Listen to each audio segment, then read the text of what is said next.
አሁንም አይነፋርነት አለቀቀህም እንዴ? አይገርምሽ? አብርሽ አሁን ምን እንደምፈልግ ታውቃለህ? በቃ አሁን ለሁሉም እጄ አብርሽ ፍቅረኛዬ ነው የወደፊት ባሌ ነው ብሎ መናገር፣ በቃ ለነሱ ማብሰር ነው። እሺ እኔ መቤት ደስ እንዳልሽ አድርጊ። እሺ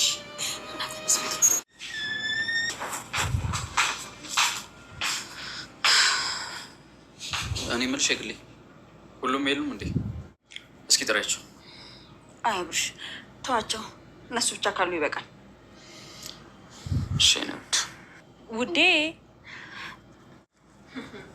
ውዴ ማለት ነው እንደ ገረመሽ? ሲጀምር እስከ ዛሬ በእናትህ መታለሉ በቅቶታል። አብርሽ እቺ ልጅ ግን አፏን አታስይዝልንም? አንቺ ራሱ ዝም ብለሽ እሷን አዳምጫት። ወይ ጉድ! የማይሰማ ነገር የለም።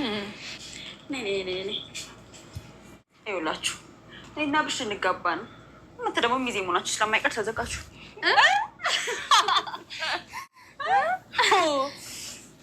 ምንም የሚያስቅ ነገር የለም። ልንጋባ። ታዲያ ከዚህ በላይ ቀልዳለ? ምን ነው ሴራሽ ሊጋለጥ መሆኑን ፈራሽ እንዴ? የምን ሴራ ነው እሱ የምትለው? አብሽ ቆይ ዛሬ ምን ሆናል? ምንም ጤነኛ ትመስለኝ። እንደውም ባይገርምሽ ለዛሬ ጤነኛ ሆኖ የማያውቅም በይወቱ ነው። እሺ በቃ አሁን ሂድ። አይ አትሄዱም። እንደውም አሁን እንግዲህ ታጥቁኛላችሁ። ይጠቡኛል ፍቅር።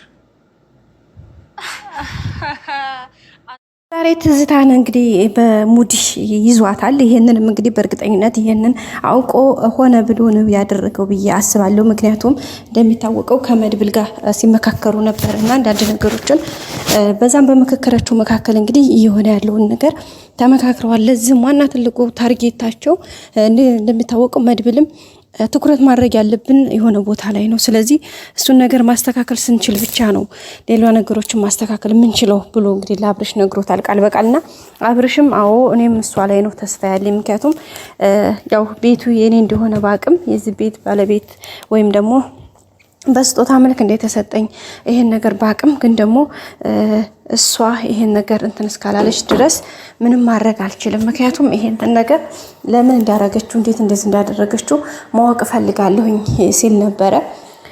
እንዳለውም እንግዲህ ይሄን ነገር ለማድረግ ከመድብል ጋር በእርግጠኝነት የተመካከሩት ወር ደግሞ ሀሳባቸውን ሼር የተደራረጉት በዚህ ጉዳይ ነው።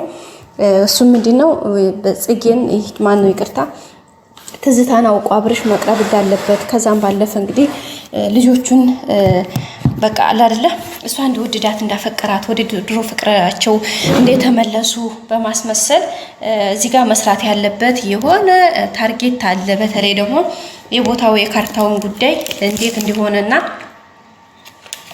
በማን እንደሆነ ከዛም ባለፈ ደግሞ ይሄን ነገር እንዴት አድርጎ ወደ ራሱ ማምጣት እንዳለበት እና አንዳንድ ነገሮችን አጠቃላይ ማውራት እንዳለባቸው ስላሰበ ነው።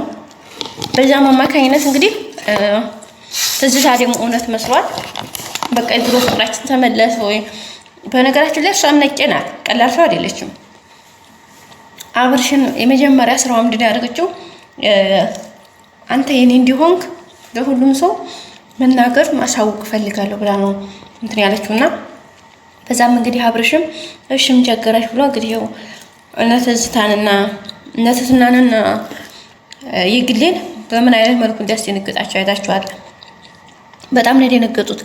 በቃ ማለት ከሚባለው በላይ ማለት ነው ውድ ቤተሰቦቻችን እና በዛ ማከኝ እንግዲህ የነበረው ነገር በጣም ከባድ ነበረ። እንግዲህ ከቤት ውጡ እስከ ማለት ደርሷል። መጨረሻ ላይ ግን ምን ሊፈጠር እንደምንችል እናቅም። እሷ ደግሞ በጣም በደስታ ታፍነሽንሻለች። ምክንያቱም ይሄን ያክል ጊዜ ስታሴረው የነበረው ሴራ በአንድም በሌላም ምክንያት ብዙ ነገሮችን ስታደርግ የነበረችው ሌላ ችግር ኖሮባት አይደለም። ችግሯ ምንድነው? እነሱን ከዚህ ቤት ማስወጣት፣ በተለይ ደግሞ ትትናን ከዚህ ቤት ማስወጣት። ለምን? ትትና አብርሽ እንደሚፈልጋት ስለምታ ማለት ነው። ስለዚህ ያንን ነገር ማድረግ ስለምትፈልግ ይሄ ዛሬ የመጣ ብቻ ሀሳብ አይደለም። ከድሮ ጀምራ ስታስበው ስታልመው ስታሴረ የነበረ ጉዳይ ስለሆነ እንግዲህ ዛሬ ስለተሳካላት በጣም ደስ ብሏታል። በጣም ነው ደስ ያላት። እንግዲህ የቀበረው ደስታ እንዳይሆንባት እንትላሉ። ምክንያቱም የቀበረው ደስታ የደቂቃ ነው፣ ወዲያው ስለሆነ የሚጠፋው ማለት ነውና እንግዲህ አሁን በጣም ደስ ብሏታል። እንግዲህ ትህትናን እንዴት አድርጋ ጃኬቷን እንዴት አድርጋ ተጠይፋ በእጇ እንዳንጠለጠለች አይታችኋል። ምን አይነት ንቀቷን ማለት ነው። እባብ የልቡን አይቶ እግር ነሳው ይላል ያገሬ ተስተረት። ምን ማለት መሰላችሁ ጋይስ? እንደሚታወቀው የእሷን ክፋቷን አይቶ ነው አብርሽንንም ከሷ ልብ ውስጥ ያወጣው። ስለዚህ በዚህ መልኩ ነው እንግዲህ ሁኔታዎች ይሄዱ ያሉት። ሌላው ደግሞ በጣም የገረመኝ በጣምም ያስደነቀኝ የጽጌ ታሪክ ነው። የጽጌ ታሪክ እንግዲህ በሚያሳዝን ሁኔታ በጣም የሚገርም ነበረ። በተለይ ደግሞ አረብ ሀገር ሆነን ብዙ መስዋዕትነትን ለምንከፍል ልጆች በጣም ትልቅ ትምህርት ነው። በጣም ትልቅ ትምህርት ነው። ራሳችን በምን አይነት ሁኔታ መጠበቅ እንዳለብን፣ ነገሮችን ምን ማድረግ እንዳለብን፣ አጠቃላይ እንዴት መሆን እንዳለብን በጣም ትልቅ አስተማሪ ነገር ነው ብዬ አስባለሁ። በጣም ነው እንትን የተማርኩበት ማለት ነው። ቤተሰቦቼ እንግዲህ ጽጌ አይታችኋል። ስደት ሄዳ እንግዲህ ጎዳና ላይ ሆና ስንት ተንከራታ ጎዳና ወጥታ ያሳደገቻት እናቷን በዛ መልኩ አላካማሊ ሆና እንደዛውም ብሷ አረብ ሀገር እየሰራች በላከችው ብሯ ለእናቷ እንኳን መሆን ሳትችል እናቷ ደግሞ በዛ ሁኔታ ውስጥ ስለሞተችባት በባለፈው ምን ያክል ስሜት እንደነበር አይታችኋል። በቃ አእምሯ ሲነካ ድረስ ያንን ልጅ መበቀል እንዴት እንደምትፈልግ ወንድ እንዴት እንደምትፈራ በቃ ብዙ ነገሮችን ያሳለፈችበት ህይወት ነበረ።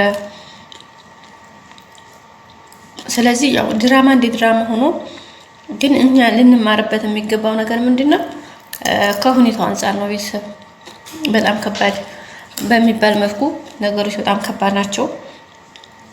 ግን እንደ አጠቃላይ ደግሞ ያው እግዚአብሔር ሲፈቅድ ነው ሁሉም ነገር የሚሆነው እና እሱን ነገር ለማስተካከል ያው የተሄደበት ነገር ሁኔታዎች፣ መንገዶች በጣም ከባድ ናቸው ሰዎቻችን። ያው ግን ሁሉም ነገር እንግዲህ ተስተካክሎ መልካም እንደሚሆን ደግሞ እንደ እግዚአብሔር ፈቃድ የምናይበት ሳይሆን አይቀርም። በቀጣይ በአዲስ ነገር እስከምንገናኝ ቤተሰብ ላይክ፣ ሼር፣ ሰብስክራይብ ማድረጋችሁን አትርሱ። ሁሌም ወዳችሁ ፈቅዳችሁ ከኛ ጋር ስለሆናችሁ እናመሰግናለን።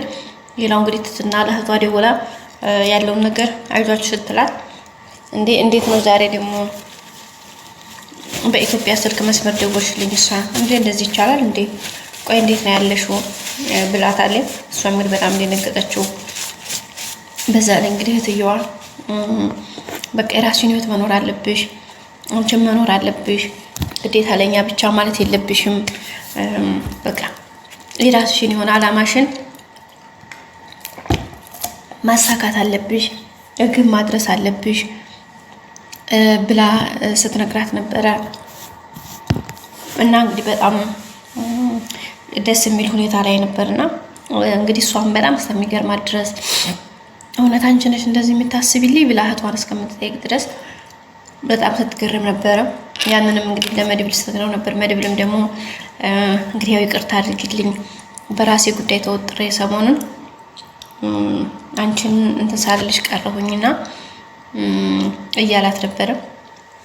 እሱ ምንድን ነው እንደሚታወቀው መድብል የሰገን ጉዳይ በጣም ሌላ እንትን ውስጥ ከቶታል። የነበረበት ሁኔታ ትንሽ አስቸጋሪ ነው።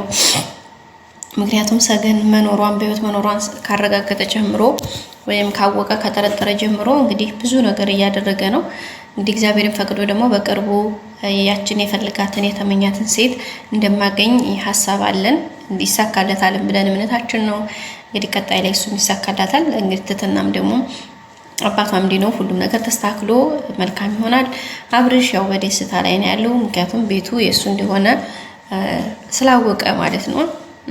ግን ያው እጁ ላይ እንትኑ ስለሌለ ካርታው እሱን የማፈላለግ ስራ ነው። ቀጣይ አዲስ ቪዲዮ እንገናኝ። ሰላም ቆዩ።